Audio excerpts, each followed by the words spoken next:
Forward Air Pricing explained what you get for your money. Forward Air is a leading provider of ground transportation and logistics, but most people get this wrong.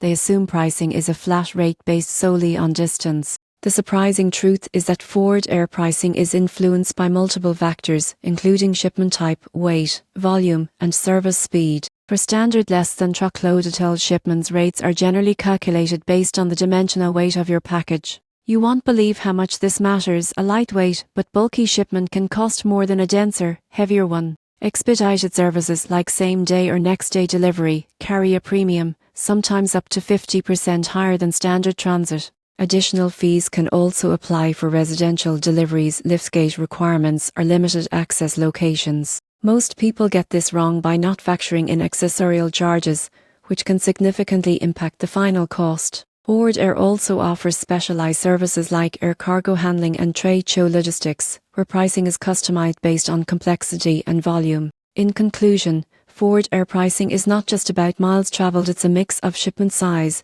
service level, and optional services. By understanding base rates, dimensional weight, and additional fees, you go from zero to pro in budgeting for your logistics needs and getting the most value for your money.